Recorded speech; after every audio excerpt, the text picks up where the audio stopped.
I'm Jack Theakston, and here's a look at the work our team did for a Fabulous Fleischer restoration. Christmas comes but once a year. After 3 years of an exclusive contract with the Walt Disney Company, the Technicolor Corporation made their 3-color printing process available to the studios in September of 1935.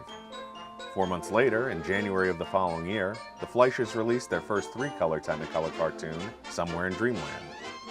Christmas Comes But Once a Year is the 7th color classic made by the Fleischers in 1936, and their final color short released that year.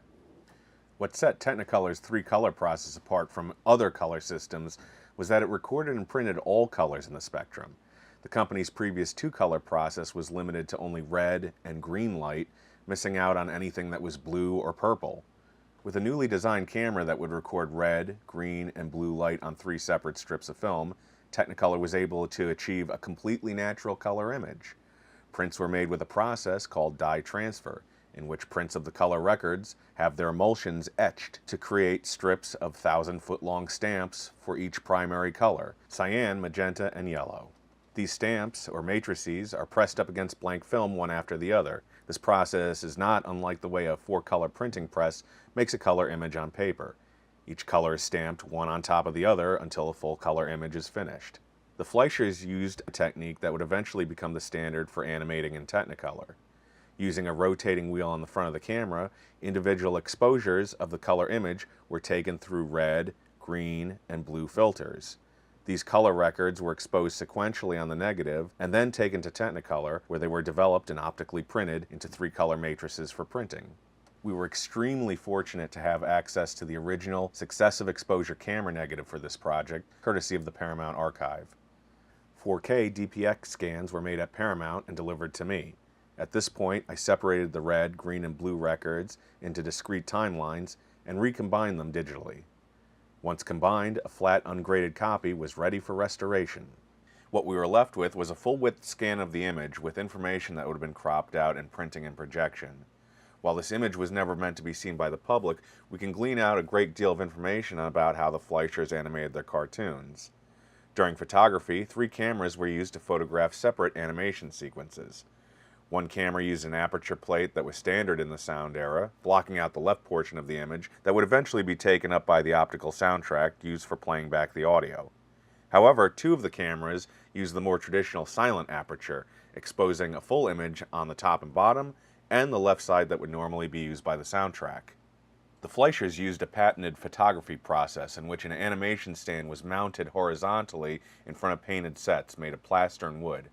Combining solid, stop-motion animation with traditional cell animation, this trademark style was known as their stereooptical process, or simply the Fleischer process. The full-width scan of the opening Fleischer process shot of the orphanage shows a number of details not seen in the final print. On the left portion of the image, we can see the raw plywood that was used to manufacture the set, as well as the large purple blob in the upper left-hand corner, a defect from using a wide-angle lens in conjunction with the color filter wheel.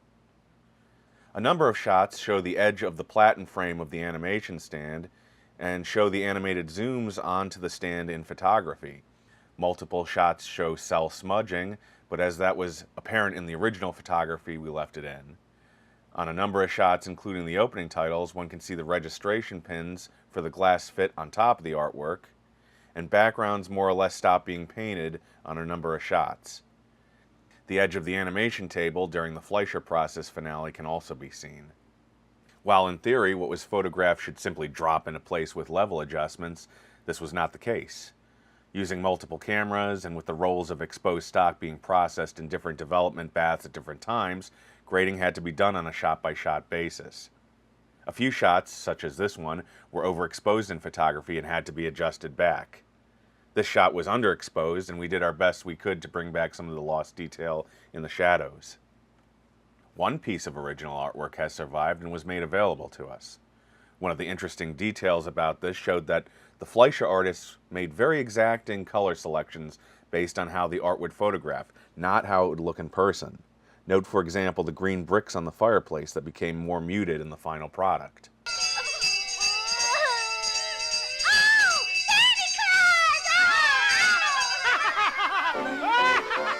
Audio was scanned at Deluxe Laboratories in Burbank. The original track was solid and needed very little work.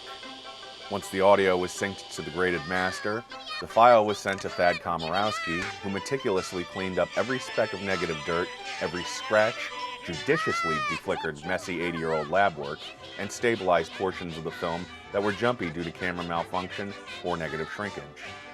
The end result is a product that looks better than it was released in 1936. I hope you found this look at film restoration informative, and please do check out more Fabulous Fleischer restorations on their YouTube channel.